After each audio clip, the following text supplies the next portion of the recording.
how could we start to love ourselves in our everyday life? How can we start to love ourselves again? Well, again, this is a huge question, and there are so many concepts around that you have to love yourself. You have to love yourself. Every book writes about you have to love yourself. Most seminars tell you you have to love yourself. And what happens is puts a pressure on people. And so they try to love themselves, but no one actually shows them how to do that. You know, write affirmations, think good feelings about yourself. And when they try to love themselves, the more they try, of course, they end up feeling like a failure. Oh my God, I've been trying to love myself all the years and I still can't love myself. I'm still rejecting myself. So they end up feeling like a failure. I approach it from a slightly different angle. I say to people, don't love yourself. Just be with yourself. And if you think about it, when you are loving somebody and you feel this love for another person, where's your attention? Your attention is on them. You are present with that person. So when we start to be present with our feelings, say our fear, our judgments, just be present with whatever is happening inside of us. The truth of this moment, if I can just be present with myself, that is the ultimate form of self-love.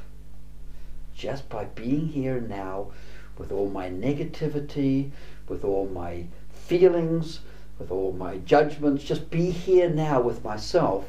And of course, when I am fully present, all these judgments and feelings dissolve anyway, and I'm left with that beautiful inner joy.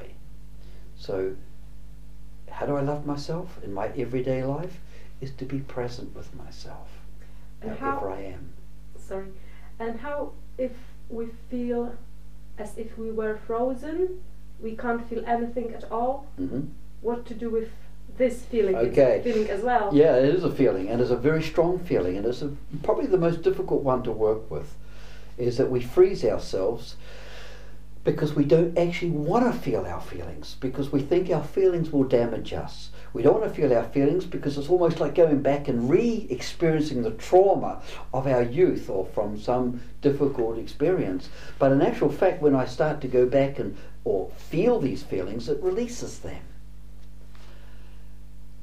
And being frozen is a feeling. That is it's another feeling. So I just have to be present. Like, for example, I ask people, how do you feel? They feel, I feel nothing. But that nothing is a feeling. So now be with that nothingness. Whereabouts in that nothingness do you feel in your body? And they can always point to it. Okay, say it's there, or here. Now go and be in that part of your body. Feel that nothingness. And of course what happens when you put attention or a feeling under the microscope of awareness, it dissolves into the nothing it always was. I mean, the feeling is real, but the creation of these feelings often comes from a thought that there's something wrong with me.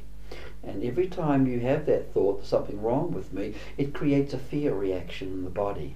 It causes a physical tightness in the body, which is tension, which is stress. And when I can just be present with that stress, be present with that emotion, it gets released. It is that simple. But it's difficult because we have this idea that, wow, I don't want to feel my feelings can hurt me. Or maybe I shouldn't feel some feelings, I shouldn't feel anger. It Yeah. starts to feel anger, isn't it? This? Well, that's again a learned, that is a learned concept. And often we watch people when we were growing up being angry, and then they were feeling guilty about these feelings. But you see, we learned the second thing we learned is we learned to deny our own feelings, and we learned that from our parents, because our parents denied our feelings. They would say, "Don't be upset, don't cry, be strong." And so when our parents denied our feelings, we learned to deny our own as well, and have been doing it ever since, because we think feelings are dangerous. And that's why most of the human race has such a poor relationship with their emotions. And yet, Being connected to our emotions is far more important than being connected to our belief systems. Our feelings is the doorway to higher consciousness. Our emotions is the doorway to eternal happiness and love. The feelings are so powerful. It's the most powerful way to work on our psychic level. Our emotions are our best friends. We need to be with them more often.